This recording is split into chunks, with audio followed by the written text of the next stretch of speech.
Good morning, it is 7 a.m. This is Sky News Breakfast. It's day 14 of Russia's invasion of Ukraine and it's all up in the air. Will the promise of another ceasefire to allow civilians to escape from besieged cities come good? Poland's offer to provide jets for Ukrainian pilots appears to have been grounded by the United States, while it's now a criminal offence for Russian aircraft to enter UK airspace. We'll hear from the Transport Secretary, Grant Shapps, shortly. It is Wednesday, the 9th of March. Not cleared for takeoff, the United States dismisses Poland's plan to provide fighter jets to Ukraine. The Red Cross says conditions in the besieged city of Mariupol are apocalyptic ahead of a new ceasefire to allow civilians to escape. The victims of war, the United Nations says that more than 470 people have died so far during the conflict. Well, the sky's the limit. It's now a criminal offence for any Russian aircraft to enter British airspace. The no-fries zone at McDonalds, Starbucks and Coca-Cola join the list of global brands suspending business in Russia.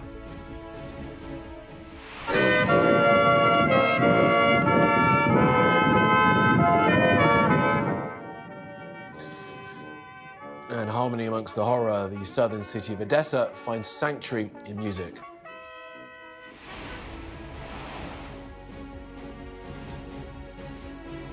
Well, this is the scene in the Ukrainian capital, Kiev, this morning. We'll be live there for the latest very shortly.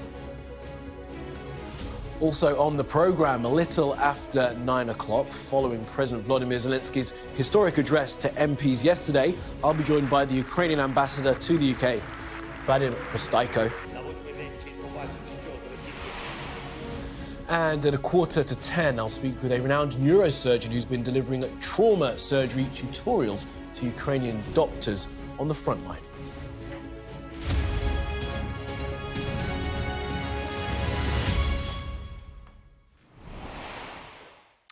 Good morning. When President Zelensky renewed his calls for help to ensure the safety of Ukrainian skies, he'll have been buoyed by Poland's offer to give its MiG-29 fighter jets to the US to then pass on to Ukraine. But late last night, the Pentagon said such a move is untenable and raised concern for the NATO alliance.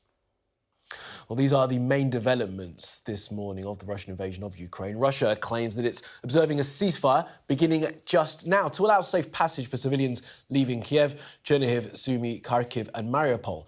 Now, it's unclear if the evacuation routes go through Russia or Belarus. Ukraine's accused Russia of shelling an evacuation route that was to take civilians from Mariupol yesterday. The Red Cross says the situation in the city is apocalyptic. And the UN's Human Rights Office says that it's verified at least 474 civilian deaths so far, including 38 children. And in the last hour, the UK Ministry of Defence says that Ukrainian air defences have had considerable success against Russian aircraft, preventing Russia from getting control of the air. Greg Milam reports. Vova has undergone surgery after being hit in the head by a bullet. How are you, asks the doctor. Vovочка, как дела? Fine, comes the faint reply. This is the Children's Hospital in Kharkiv, a city that's seen some of the fiercest fighting of this war. 8-year-old Dima was hit by shrapnel when a shell struck the family home. It's lodged at the base of his skull. We have operated on 4 children suffering from shrapnel wounds or bullet wounds. Sadly, one little girl died yesterday. The staff here continue to work in the face of regular bombardment and constant anxiety. Russia denies targeting civilians, but few in Ukraine believe that. There is some hope for those trying to escape. Buses bound for humanitarian corridors, finally able to pass without being shelled. Some from the city of Mariupol, though, did reportedly come under fire. They leave behind a desperate situation. What their government really wants is to get their hands on these Polish fighter jets. Poland happy to send them, but only via the US military in Germany. We are ready to give owner of our fleet of jet fighters to Ramstein, but we are not ready to make any moves on our own because, as I said, we are not party to this war. Thank you. It came as news to the Americans. Within hours, the Pentagon had killed the idea. It is simply not clear that there is a substantive rationale for the US or NATO to be flying jets over Ukraine, it said. But concerns over being dragged into this conflict haven't prevented sanctions, again welcomed by Ukraine's president. Він дуже простий. Кожен цент. Every cent paid to Russia, they turn into bullets and missiles that are aimed at other sovereign states. But satellite images show the continuing destruction of his country. There is hope for another humanitarian effort today. But US intelligence assessments say Putin has been surprised by the resistance from Ukraine. His response, they say, will be to escalate this war. Greg Milam, Sky News, Washington. All right, let's bring in our special correspondent, Alex Crawford, who's joining us live now from the Ukrainian capital, Kiev. Good morning to you, Alex. So what's the latest where you are? Well, there's still a lot of people coming out of Irpin. Irpin is the town nearest to the capital. It's the west of the capital. It's basically the gateway to the capital. They're still streaming out. They've only just started doing this in the last hour or so since curfew lifted. We know that there are several hundred, maybe 1,000 people who are trapped not just in Irpin, but also Bucha and Hostomel, which are all three towns grouped closest to the capital. This is what the Russian troops will face. This is one of the entrances, and you can see they're trying to fortify. We're about half an hour's drive out of the capital right now, there are a lot more of these checkpoints and trenches built as you go into the capital. But they're basically trying to fortify the capital because we're told that the Russian troops are within 500 meters of coming out of Irpin and have taken up positions. So if they do make it this far, and they're expecting the inevitable, I think, fairly soon, the roads have all been littered with these spikes to try and stop the advance. The people are all who are streaming out now and taking, there's no official humanitarian corridor in this area, but they are taking advantage of any lull in fighting to try and reach safety, which is in the capital right now, and then try and get, if they can, out of the capital. They've set up little first aid stations here, and you can see some of them are obviously told us that they've been trapped there for many, many days in Irpin, where they've been under siege. They feel that there have been troops have been entering. They talk about seeing tanks. There's no food, there's no electricity, there's no light, there's no water. So many of them felt that they didn't have any choice but to try and pull out. Those are the ones that we've spoken to. If they are injured, they're taken to this first aid tent, or if they need some sustenance, many of them are dehydrated. They haven't had access to food or anything for many days. And then they try and get buses to go into the capital, many of them heading either straight to the train station, which is absolutely besieged with people on a daily basis now, just trying to get any trains that they can, any transport that they can out of the capital. The worry is that the capital itself is going to be ringed and there's going to be no escape route from the capital. And a lot of people feeling very worried about the immediate future. Kamali. OK, Alex, thank you for that reporting. Really appreciate it. Stay safe. Thanks for now. All right, well, the UK government has made it a criminal offence for any Russian aircraft to enter UK airspace. Let's bring in the Transport Secretary, Grant Shapps, who's joining us now live. Mr Shapps, thanks for being with us on Sky News this morning. First of all, let's just pick up on that line that the government will now ban Russian aircraft from coming in. What does that actually mean? Yeah, we've already had a ban, of course, on Russian aircrafts, as in Aeroflot, the state-owned company, and even private jets or other commercial aircraft. What we're doing now is going further. We've taken some additional powers. I signed the law late last night, which actually means we'll be able to be more specific. And for example, where we have aircraft which might be connected with Russian oligarchs flying into the country, they should know this sends the clearest signal of all. You can't do that anymore. We can impound your aircraft. It turns this into a criminal offence, and I hope sets out this position very, very clearly to them. Yeah, I mean, we're talking a lot about aircraft this morning, aren't we, Mr. Shapps? President Zelensky, of course, wants the UK to protect Ukrainian skies. We've had this discussion overnight about Polish jets being used by the Ukrainian Air Force. Where are we with that? Because there seems to be a bit of confusion. The US saying that idea of Poland loaning its MiGs to the Ukrainian Air Force is untenable. Yeah, look, I mean, actually, Poland's in NATO. We all work together on this, and it's important. I think that we are a defensive organisation, which means that we won't be getting directly involved in the war. As you rightly say, the United States has said that it won't be taking those MiG jets. They don't even fly MiG jets themselves. So that's not something which is going to develop. But make no mistake, we're providing huge amounts of aid and support. The United Kingdom was the first country to provide anti-tank weaponry before this war broke out, before Ukraine was attacked, as well as training 22,000 Ukrainian troops, which is something else the United Kingdom did. So we stand fully behind Ukraine. We heard from President yesterday in Parliament in that remarkable speech that Zelensky gave with echoes of Churchill, and we are doing everything that we possibly can to support our Ukrainian friends. Yeah, so you're saying now that the British government doesn't support the idea of Poland loaning its MiGs to the Ukrainian Air Force? Well, I should say it was nothing to do with the British government. This is between the Polish and the Americans. Of course not. But we are sorry, Mr. Shapps. Of course not. But as you mentioned, we are part of the NATO alliance, and you know that yesterday on this programme, the Defence Secretary said that it would be entirely up to Poland if they wanted to loan their jets to Ukraine. Poland say they will loan those jets. So where does the UK government stand? But we're not involved in this particular loan idea, and the Americans have said that they will not proceed in that manner. And look, I think, let me just be completely upfront with you.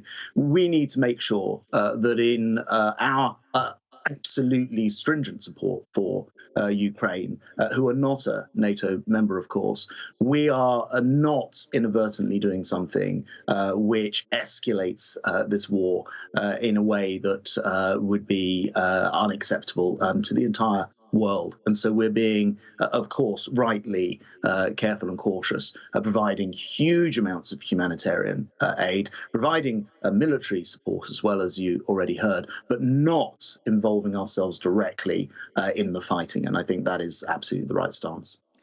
And some may say not providing adequate refugee support. I mean, you've seen the numbers, Mr. Shapps. You've seen that some 500 visas have been accepted. 500 visas accepted. No idea how many Ukrainians have actually come here. It's shameful, isn't it, the way that the UK has handled this refugee crisis in Europe? 760 granted now, 22,000 applications which are on their way through. Look, I don't agree with you. No country has given more humanitarian assistance to Ukraine than the United Kingdom. In the world, we've given £400 million. In addition, the British people have been incredibly generous as well. Geographically, we are, of course, spaced further to the west. And President Zelensky and the Ukrainian government have told me that they do not want people to move far away, if at all possible, from the country, because they want people to be able to come back. Having said that, we have two schemes, one of which allows up to 200,000 Ukrainians here. That's the extended family scheme, and it does extend to all parts of somebody's family, aunts and uncles and that sort of thing. And then, of course, we've also announced a sponsorship route, again, for those people without family ties and unlimited. So, you know, we are really leaning into this, at the same time respecting Ukraine's wishes, the government's wishes, not to pull people a long way away from Ukraine, which is not something that they want to see happen. But as ever, showing the British generosity, particularly in humanitarian support, as the largest donor nation. Absolutely right. Lots of money's been given and lots of people are giving up things for Ukrainians. But the geographical thing doesn't quite work when Ireland's taken some 2,000 people and people in Calais are stuck at the border unable to come in. I think it's right that, and people would expect us to be wanting to check people's status before they come in. We know that Russia are involved in all sorts of all manner of operations. So it's absolutely right to check that somebody's come from Ukraine, know who is coming to this country, essentially, and that's what we're doing. But we will, undoubtedly have a lot of Ukrainians come here to seek refuge. They'll be incredibly welcomed by the population, by the local authorities, by the government. We've shown that huge generosity, this country. I mean, most people probably don't realize that over 100,000, for example, Hong Kong Chinese have taken up their right of citizenship that we've granted, 25,000 from Syria. This country has always been incredibly generous. But as I say, I do want to stress, President Zelensky has asked us to proceed in the way that we are doing. I do agree with you with the need to make sure that there are sufficient places for people to be able to access that visa support. An office in Lille has just been set up. Paris is available. I checked last night. There are appointments available for people who are making their way west. But as I say, we are no country outperforms the United Kingdom when it comes to humanitarian assistance at 400 million, and no other country has provided more of that assistance. So we really can be proud of what we're doing on the ground, and it's help that the Ukrainians are specifically asking us to provide as well. Yeah, I mean, on that, Mr. Shapps, did the Home Secretary, Priti Patel, mislead Parliament when she said that there was a visa centre set up in Calais? She said it twice, and there isn't one. So there's visa assistance in Calais, I know. So there are British officials. Not a visa centre where you can take biometrics and those kind of details that are necessary if people are to pass the visa requirements to get into the country. Yeah, I didn't hit the specific comment, but I do know that in Lille there is a centre being set up. I do also know that because of the nature of the situation in Calais, of course, very long-term issues there of criminal gangs bringing people across, we're very keen to separate these two issues so that people don't get involved or caught up in some of that. And on their way towards the United Kingdom, if they're coming here, particularly for those family schemes or later for the sponsorship schemes, we want to make sure that people can have been processed via the visa application centres. We've got 6,000. This has been massively expanded. Usually, I think about 800 slots would be available. We've got 6,000 slots available now for people who are seeking those visas. I think it's very important that Britain does throw its arms around and try to assist. But I do want to stress that President Zelensky has directly asked us for the humanitarian provision and doesn't want people, broadly speaking, unless they have those family ties, but broadly speaking, would prefer people to settle closer to Ukraine, because he wants people to go back again, which is very important when it comes to rebuilding this country post-war. No, you're absolutely right. We will listen to what President Zelensky has to say, because, of course, you do want people close by to the country. But you said you didn't hear the Home Secretary yesterday. I'll tell you what she said. She said that there's a visa centre set up in Calais. Sir Roger Gale says that that's not true, and if you've lied to Parliament, it's a resigning matter. Do you agree? Oh, look, I didn't hear the comments, although I accept what you're saying to me. I do know there's a visa centre in...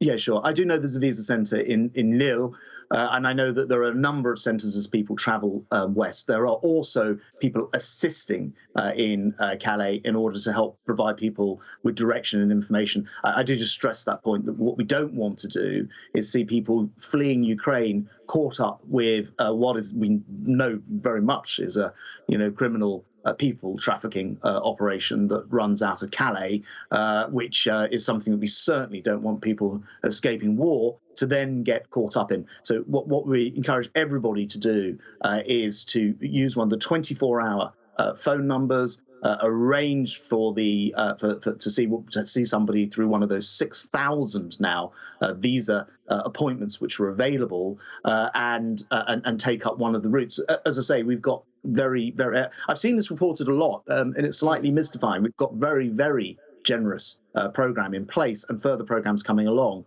The program for the extended family, for example, could see 200,000 Ukrainians come here. The sponsorship scheme, again, will be unlimited when that's launched. And I think it's a tribute to the British people, the amount of help and assistance people have been giving, and this country has provided more humanitarian support by the government, plus in addition to what people have privately been given, than any other country. OK, Mr. Shapps, and finally then, and quickly if you can, please, appreciate all of that, but some people will say that they need more help to get to this country. But we'll move on quickly to the news overnight that the UK, US and EU are going to phase out the use of Russian oil and gas. Where's the UK going to get its energy from if it stops using Russian supply gas? Yeah, sure. I should point out the UK doesn't buy, for example, petrol. None of our petrol comes from Russia. We do have some gas and some diesel, as you point out. Look, my view is quite simple. We need to stem the flow of Putin's gas and oil blood money from funding his war machine. And I think that the British people, even though it will, of course, lead to some higher energy prices, although we've probably already seen that happening already, the British people are not prepared to see us funding Putin's horrific war. And so I think it's very, very important that we take this step. We will step up our own production, and we're fortunate in the UK that we don't buy proportionately very much Russian oil and gas, and we do also produce our own. So we'll step that up as well. But I think it's incredibly important that we do this because we must not be providing the blood money to fund his war. Mr. Shapps. OK, Grant Shapps, UK Transport Secretary, thank you very much for your time this morning. Thank you. Thank you. All right, let's take a look now at how the newspapers are covering the crisis in Ukraine this morning. The FT leads with the US government's banning of Russian oil imports and also mentions the UK's decision to do the same. The Metro reacts to the speech given to the House of Commons by Ukrainian President Volodymyr Zelensky with the headline, "Hear, hear, hero." And the Telegraph leads with the offer from Poland to supply Ukraine with MiG fighter jets, MiG-29s we just talked about with the Transport Secretary, to deal with the Russian Air Force over Ukraine. Well, the Times has that story too, pointing out that it's risking even greater confrontation between NATO countries and Russia. While the Daily Star has an interview with the former Ukrainian boxing champion Vladimir Klitschko, who is now the mayor of Kiev, as you'll know, and is defending in his country what he calls the biggest fight of his life. Now, with Russia promising to observe a ceasefire to let civilians flee some of the major cities, let's take a look at the latest developments all across the country. Well, the capital woke up to air raid sirens this morning. No reports of shelling there yet. We'll get the latest from our correspondent Alex Crawford. Kharkiv, Chernihiv, Sumy and Mariupol are all surrounded by the Russians and continue to see heavy shelling there. Now, 80 miles west of the capital, Kiev, at least 5 people have been killed when bombs destroyed a textile factory in Zhytomyr. In Borodyanka, local officials say that heavy shelling is making it impossible to remove the bodies of some 12 people who died in a hospital where 200 patients were stuck without food and medicine. And in Kharkiv, 2 people, including a 7-year-old, were killed in a bombing. The regional governor also claimed that the Russian attempts to enter that city had been beaten back. Now, 90 miles away in Sumy, authorities were able to evacuate 5,000 people yesterday. That's according to Ukraine's deputy prime minister. But Russian forces continue to surround the southern city of Mariupol, where residents have been without water and electricity and bodies lay uncollected in the streets. The Red Cross describes the situation there as apocalyptic. Let's take a look at some other stories emerging from the crisis now. And the United Nations Human Rights Office says that it's verified 474 civilian deaths and 861 injuries in Ukraine since the Russian invasion began at the end of February, with the real death toll likely to be much higher. The UN have also said that more than 2 million refugees have fled since the start of Russia's military offensive. In the UK, the Home Office announced the number of visas had risen to 760, as we heard from the Transport Secretary just now, while a new processing centre is to be set up in Lille, expected to be ready to go within the next 24 hours. And the UN's nuclear watchdog says it's lost contact with systems monitoring radioactive material at Chernobyl. The radiation levels there initially spiked when Russian forces took over nearly 2 weeks ago, but experts say another disaster is extremely unlikely. Well, the musician Bob Geldof is among several musicians taking part in a concert to raise money for Ukraine. The event will be held at the Roundhouse in North London and features Imelda May. Organisers hope to raise vital funds for people who are fleeing the fighting. Now, McDonald's, Starbucks and Coca-Cola are just a handful of the latest Western companies to halt their operations in Russia, bowing to pressure over sanctions. They join the likes of Microsoft, IKEA and Netflix in pulling out following the invasion of Ukraine. Well, Shaman Freeman-Powell has more on this story for us and joins us now live from the newsroom. Shaman, good morning to you. So McDonald's have decided to pull out. It's a no-fry zone, some are saying. Yes, it has been dubbed a no-fry zone. These are all major companies that have operations in Russia and have all said that they will no longer be operating there. And in the last few moments, we've also heard from Mothercare, who also says that they will be ceasing trade there too. And this is very significant, particularly for Pepsi and McDonald's. Decades ago, the fact that they were prepared to work under the Soviet Union and post-Soviet Russia had been recognised for developing international relations. But for now, at least temporarily, those international relations have come to an end. McDonald's, Pepsi, Coca-Cola, Starbucks have all announced they will stop selling their products in Russia. McDonald's say it will close 847 of its stores, but will continue to pay 62,000 of its employees that work there. Also, Starbucks say it will stop operating its business in the country too, which includes any shipments of its products to Russia. And it will also close more than 100 of its stores as well. Sky News did speak to the chief executive of Starbucks, Kevin Johnson, who said, "We condemn the horrific attacks on Ukraine by Russia, and our heart goes out to all those affected. We have decided to suspend all business in activity in Russia, including shipment of all Starbucks products."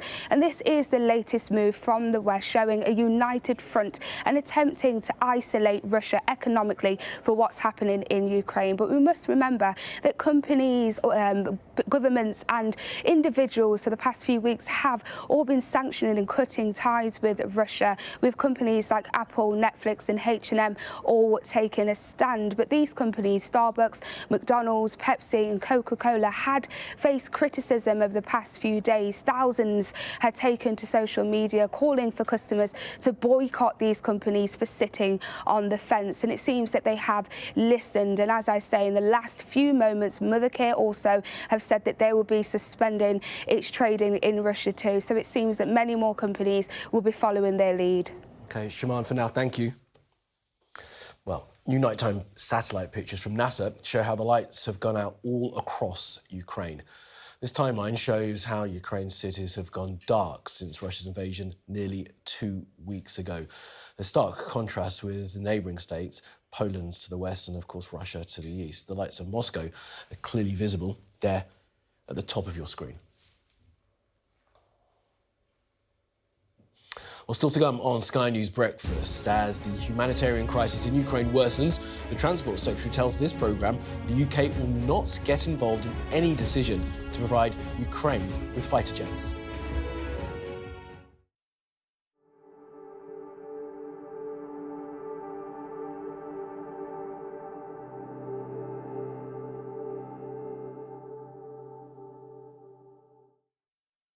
I am there to speak truth to power. One question to ask the questions that people want answered. Yeah, good to see you. When I'm interviewing a politician, it's a more rapid fire, but this is not. This is a conversation. The format of the show, so we're going to have an hour-long interview show once a week on a Thursday night. It's at 9 p.m. It's a moment to press pause on this frenetic pace of news and just reflect on things. And when we do have a politician on the show, you might see them interviewed by me in a different way than you perhaps normally see it. What they do, why they do it. If I can find some of that and bring it onto Sky News, I'd be really happy.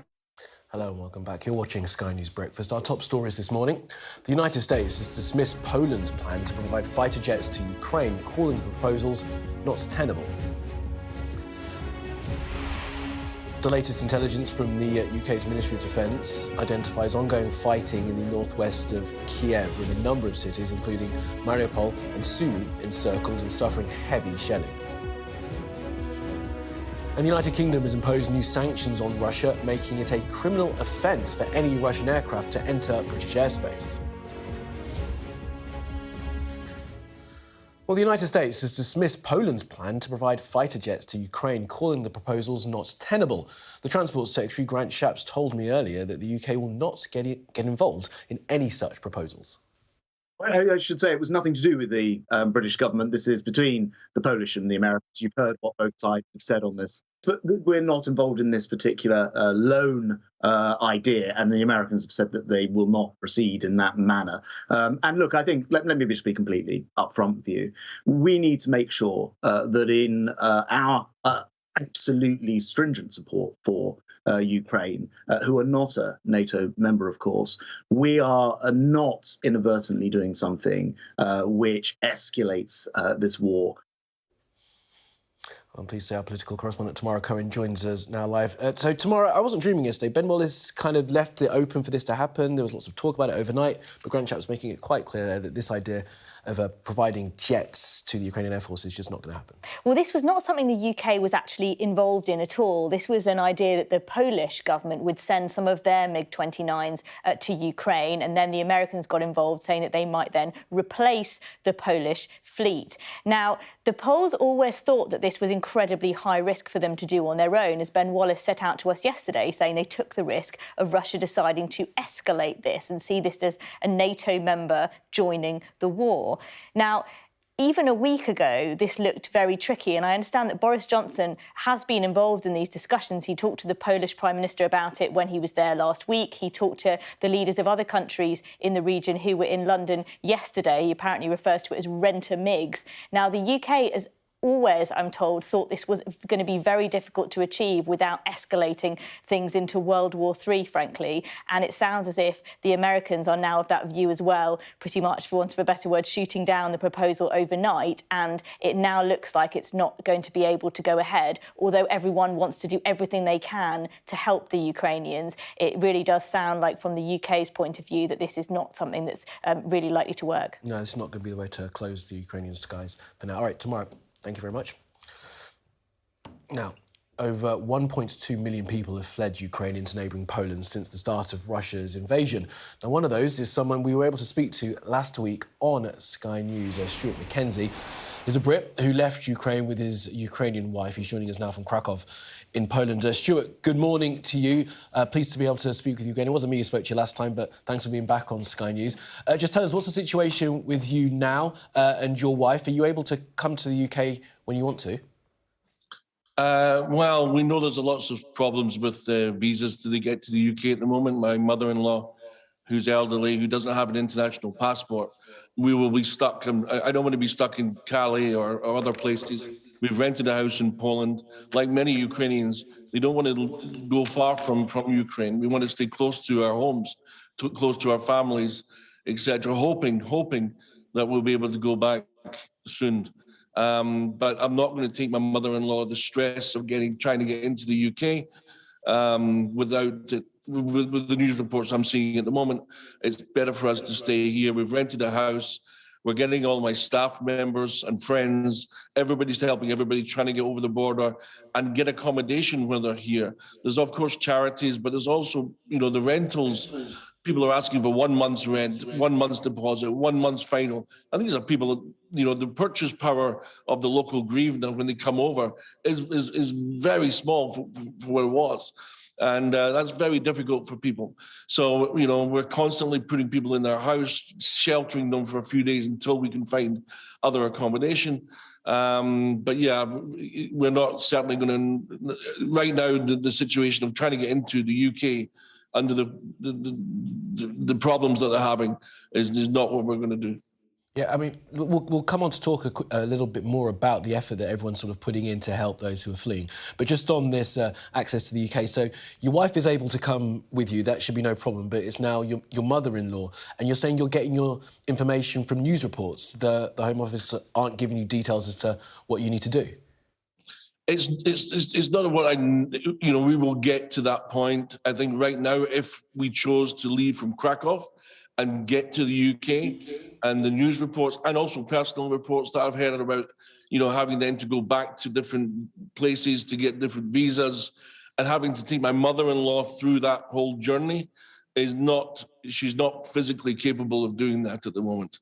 And we're not going to put her through that stress of what we've already been through on top. So what I want to do is stay here, safe, get the family in a routine, and then start that process. My wife, I've been married for 25 years. She's got a Ukrainian passport. My 3 children have got British passports. She's always had visas, but she's not got a visa for the UK right now because of COVID. We just let it run out. She'll always get a visa. That's never a problem, but we still have to go through that process. So, we're safe in Poland, and we'll start that when I start to see better reports of how easier I can make it for my mother-in-law, if indeed we wanted to go back to the UK. Our number one thing is hoping that we can get back to Ukraine. Yeah, you all just want to go home back to Ukraine. And you mentioned a little bit, Stuart, earlier about the effort that people are putting in once they've managed to escape the war zone. You said that you're opening up the home that you've rented to people who are crossing the border. Is that something that's quite common, that everyone there is just kind of pitching in to make sure that everyone gets all the help they need? Most definitely, and not just here in Ukraine. I'll speak to my financial manager who can't leave.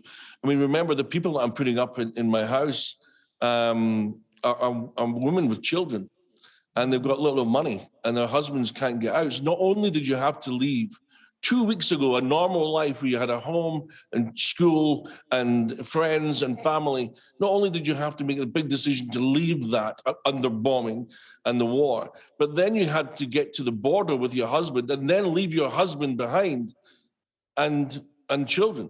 So we're putting up with women, we're putting women up here with their children. And it's heartbreaking when you see them on the phone at night saying, "Hi, Daddy, this is where I'm sleeping tonight." It's just a nightmare of all situations. But what I'm trying to do then is speak to the husbands, say, "Don't worry about your family. Don't worry about your children. We've got them. We've sheltered them. You worry about yourself." And they're here now. You've got them across the border. You've done a great job in doing that. Now leave it to us to look after them and make sure that Daddy comes home. OK, absolutely right. Stuart McKenzie, thank you very much for now. Let's bring in Jeff Vinol. Now, he's an American who also fled Ukraine with his wife. Jeff, good morning to you. I believe you know Stuart. You met him in a hotel when you guys managed to get out of the country. Just tell us, what's your situation right now? How are you and your family? We're doing really OK right now, in the sense that we have a place to stay and we're safe. As far as my family goes, there's a huge tank battle going on in their neighborhood. It's been raging for 3 days. We're in and out of contact with them. And, we don't know about their safety on a day-to-day basis, and that's extremely scary.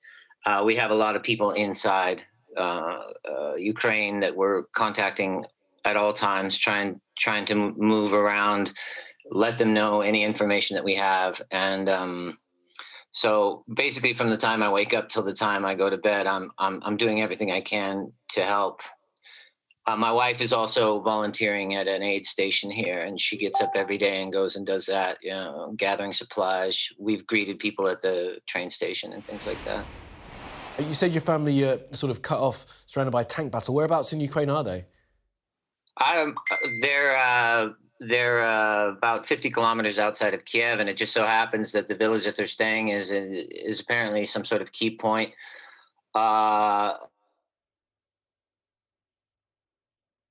Professional.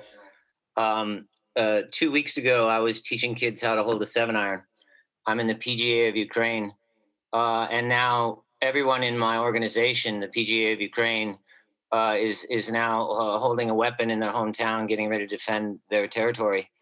And I'm trying everything I can to, get information to them. The golf course where I work is currently a staging ground for Russian paratroopers, and it's been shelled. And I feel that,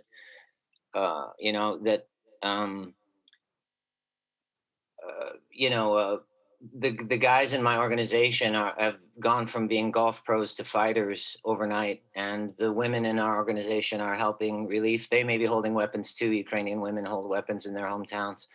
So I'm doing everything I can to support my organization, because I know they're helping. They're also getting people to safety. They're doing a lot of things. This is the PGA of Ukraine. I'm wearing my shirt now, my PGA of Ukraine shirt. I tried to get some fundraising organizations going. I tried GoFundMe. I tried everything that I could to get some money to them to help them. They need bulletproof vests. They need helmets. They need all kinds of things. These are not professional soldiers. They're golf pros.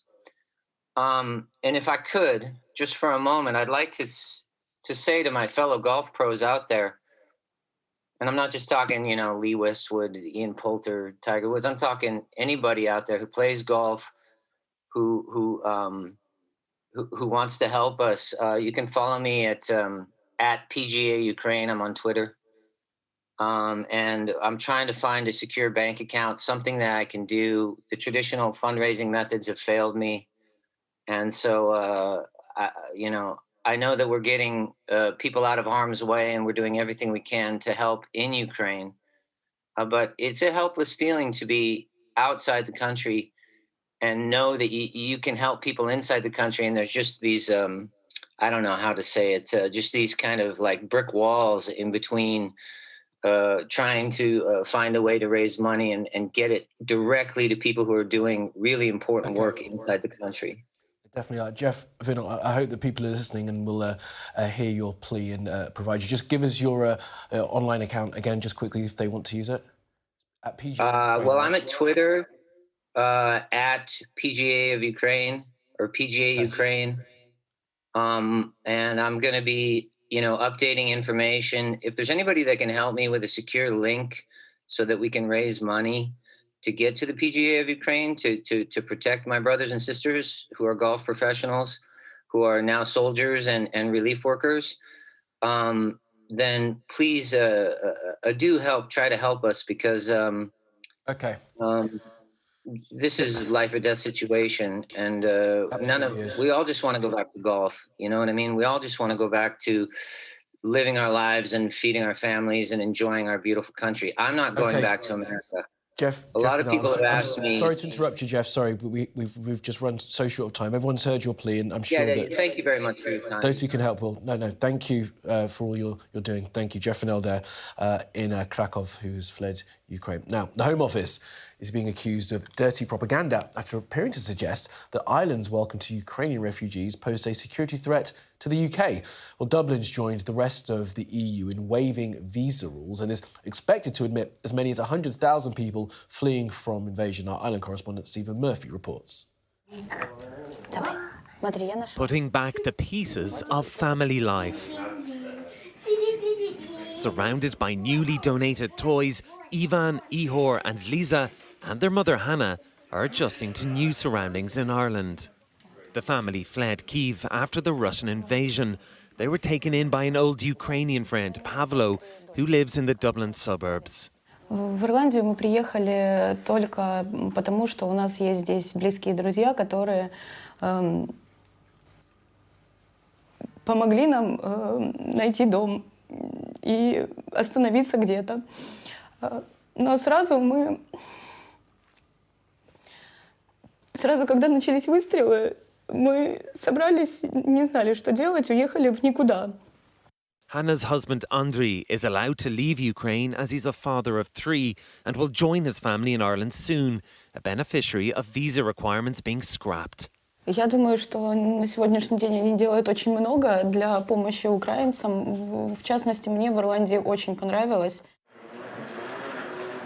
Ukrainian families have been reunited here in their hundreds. The steady stream of Ukrainians here at Dublin Airport continues. They say they're grateful that Ireland has dropped the visa requirements, but they're also honest. They don't want to be here. Lubov arrived on a flight from Poland, collected by her brother Vasil. She's a reluctant arrival. They hope to come back to home, but at the moment, everything it's kind of like disaster there. Hannah too is adamant that their stay here will be temporary. Is the future going to be here, or is the future back in Ukraine? На сегодняшний день я очень мечтаю вернуться домой. Ireland will never be their home, but it is for now at least their haven. Stephen Murphy, Sky News, Dublin. Now, and amidst the horrors of the war, a musical interlude now.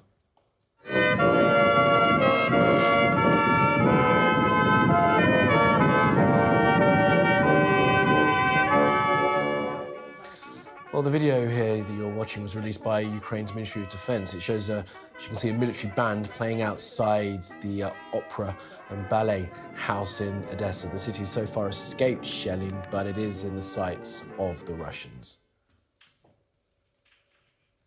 Well, still to come on Sky News Breakfast, we'll take a closer look at how Europe has responded to Russia's invasion.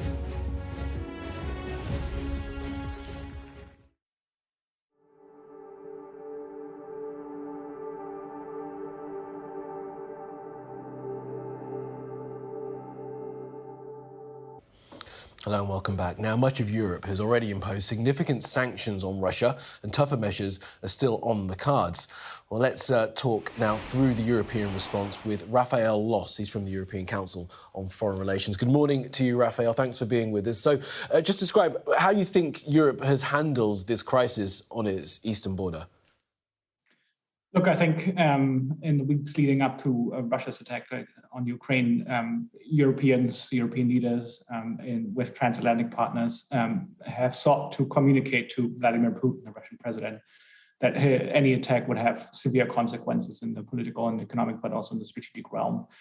This message clearly hasn't sunk in with Putin. He was not deterred by this prospect of significant sanctions. And so we're now looking at how sanctions can be used as a tool to compel Russian armed forces to de-escalate and to nudge Vladimir Putin to take one of the off-ramps that have been offered to de-escalate the crisis and to spare lives in Ukraine. I mean, this is the banks, not tanks, isn't it, Raphael? But we're some would say that we're past that moment now. And you know that there's long been talk of some kind of European army. If that was in place, do you think he would have behaved like this, Putin? I suspect that a European army is not really the answer to this challenge that Putin poses, and it's really tanks and banks that we're seeing sort of on the move now. We see NATO countries reinforcing their posture on the eastern flank of the alliance. NATO leaders have long made clear that they wouldn't send troops into Ukraine to fight alongside Ukraine's army against the Russian attackers. But there's certainly measures that are being taken. We've seen significant numbers of anti-tank weapons and anti-aircraft missiles being brought into Ukraine, and those have shown some successes against advancing Russian forces. And it's really critical for Ukraine's army and for the Ukrainian resistance to have a steady supply of ammunition, of fuels, of other military supplies to keep up their defensive fight for Ukraine. And Raphael, a thought then on the humanitarian response. We've seen many European countries open their borders to Ukrainian refugees. And of course, there is a war going on the continent, but it does seem stark when compared to other refugee crises in recent years in the way that some European countries have been putting up fences. It is really remarkable. We see a lot of countries in the immediate vicinity of Ukraine accepting tremendous numbers of refugees. Those include countries that are both within the EU. So if you look at Poland and Hungary, for instance, accepting significant numbers, but also countries like Moldova that have not had the benefit of being part of the European Union, of being integrated into an economic and legal framework that would allow for sort of moving refugees from there quickly into other European countries to lessen the burden on Moldova. And so this raises questions for how Europeans within the EU framework, but also other partners like UK and the United States government can support countries in Ukraine's neighborhood to lessen the pressure on them. But I think you're right to point out that it's remarkably inconsistent how some Europeans have responded to this crisis compared to previous refugees crises. If we just remember 2015 or so, Syrian refugees arriving in Europe, Germany opens its doors. Some other countries were less welcoming to them. Right, okay, Raphael Loss from the European Council on Foreign Relations. Thank you very much for your time this morning. Thank you for having me. Well, still to come on Sky News Breakfast, we'll have all the very latest from Ukraine. This is the capital, Kiev, this morning, just 5 to 10 in the morning as Russian forces continue to encircle the city, forcing the Ukrainians to defend their land and their people against a Russian invasion. We'll have the very latest from our reporter on the ground, Alex Crawford, who is just outside of Kiev in Irpin, coming up in the next hour. And I'll also be speaking to the Labour Shadow Home Secretary, Yvette Cooper, to talk about what Labour would be doing if they were in charge of the current refugee crisis. All that to come after the break. Stay with us.